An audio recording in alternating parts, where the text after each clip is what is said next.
Hi guys, I'm redoing this live again because I wanted to do my hair up here. I was like, nope, let me just finish those two last braids before I go. Today the Lord's been nudging me, leading me, guiding me about the word abandonment, and I was like, Lord, abandonment.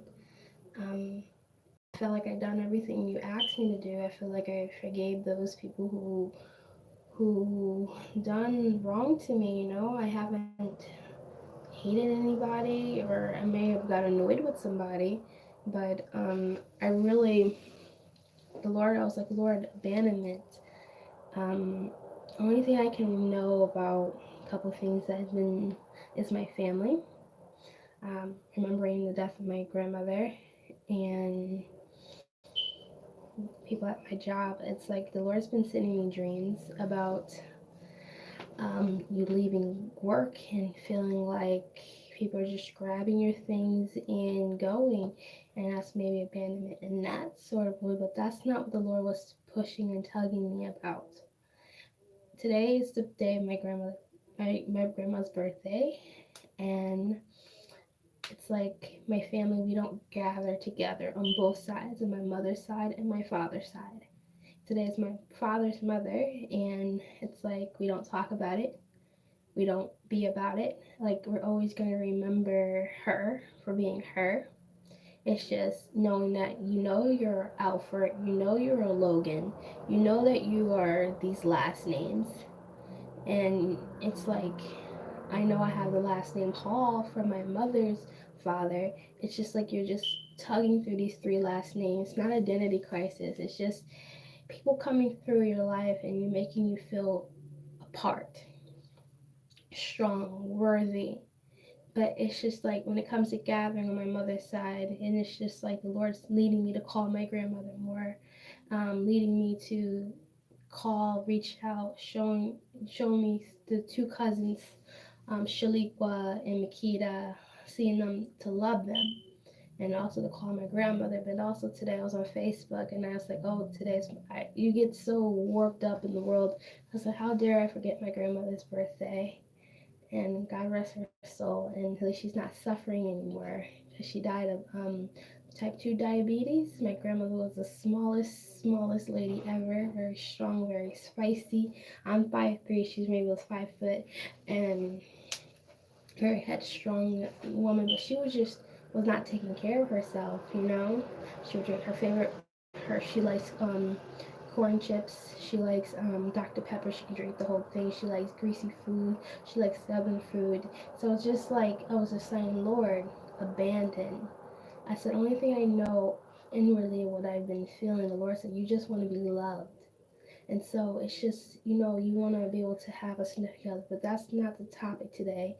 It's about family. I said, Lord, you have to open those floodgates for me to feel good. It's just my family. They feel like, you're like that family from Milwaukee, but you're part of it, but you're like the oddball out. My mom's side is from New York. My dad's side is from Connecticut and down south, and from California, Arizona. We have those ties, but I'm really close to New York and in Connecticut. Obviously, I live in Connecticut, but it's just like when you go, but you feel like a stranger.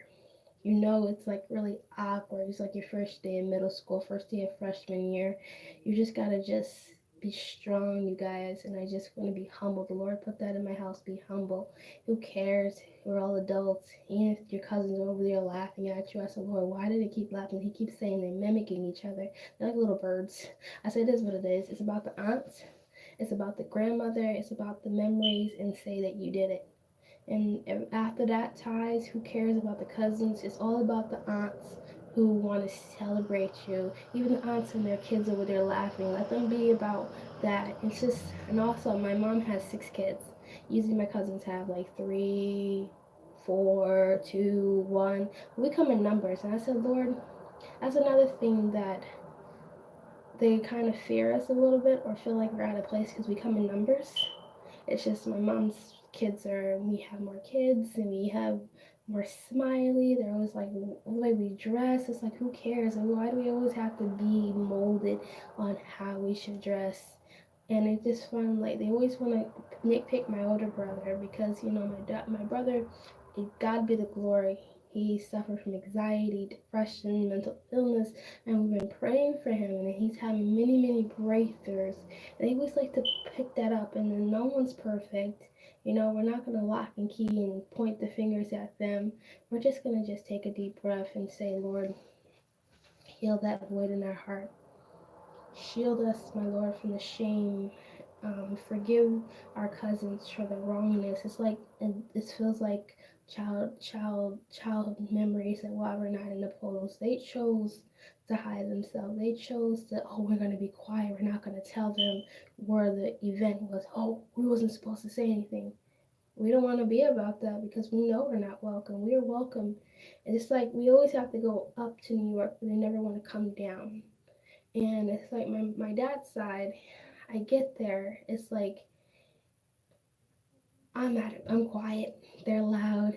I welcome them. Some of them, the Lord's leading me to hang with the cousins, not the aunts. And I'm gonna pray for my family, the aunts, the cousins. Everybody's not perfect.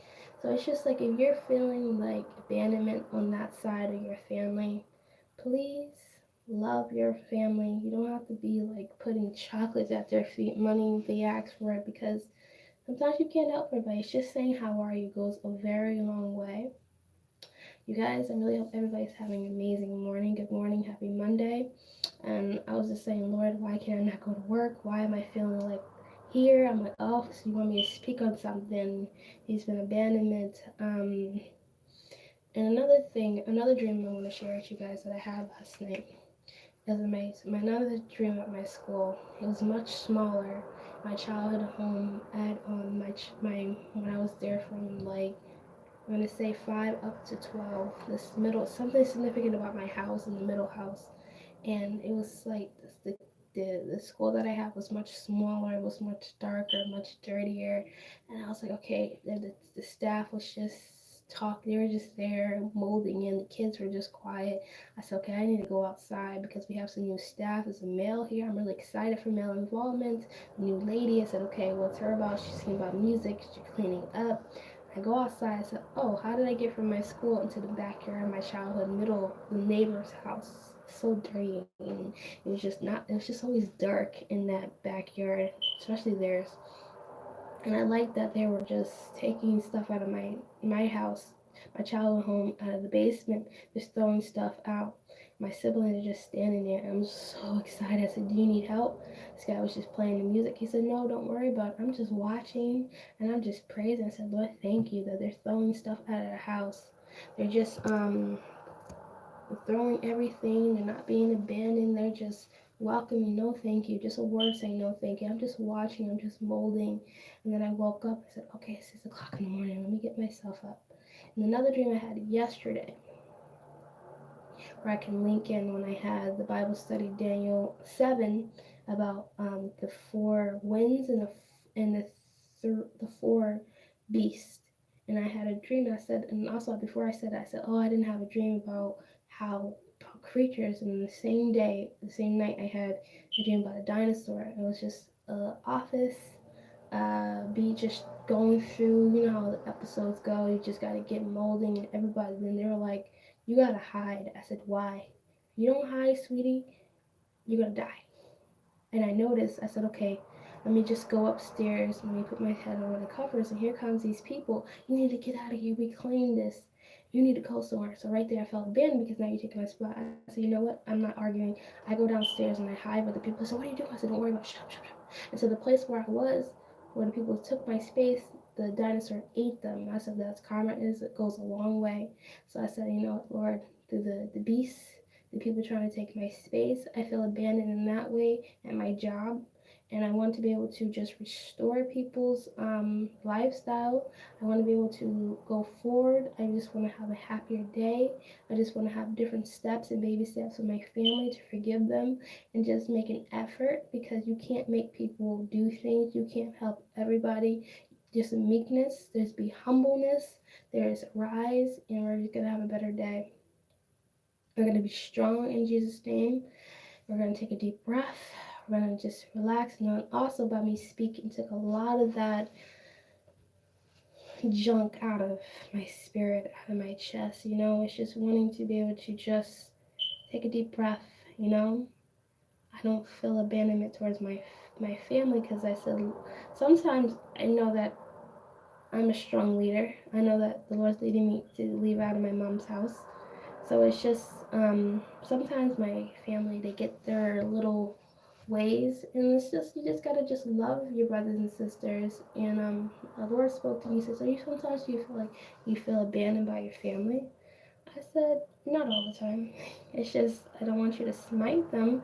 It's just, everybody's just growing up." And I just said, "Lord, I just gotta love them. You just gotta just be about it, because like I said, I come from a family of six. No one's gonna think like Jaleesa. No one's gonna move like Jaleesa. No one's gonna operate like Jaleesa. No one's. Everybody's life is ordained differently. But yet, as a family, as a whole, we work together. Every rebuilding revolves around how everybody comes in your life and how the Lord opens those doors, those milestones, steps. So, you guys, I could go on and on about giving you motivation, speaking about how to remold yourself. So, guys, I have to go to work. I have to pack my lunch. I'm so excited to be here. And also, thank you, Lord. The bridge is the key. The bridge you're walking over, a bridge of life. You just walking over that bridge to break that water.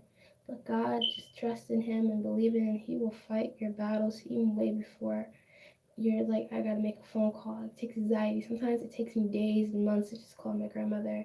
I love my grandmother. On my mom's side, my dad, today's her birthday, and she passed away on my dad's side. So we only have one living grandmother. So it's just taking a deep breath, saying hello, just checking in goes a long way. This world, we're so used to texting, Facebook, Instagram. We just say that's my communication. You gotta show your face, you guys. Walking over that bridge just to say hello and knock on that door. So with that note, I love you guys. Love is all around. I see you next time, because I have to go to preschool and I gotta redip my hair. I gotta recrinkle my hair. I'm gonna pack my lunch because I gotta take a Uber because I'm late. I gotta take my cat to the vet half day today. Got a new student today. And officially my classroom is finished.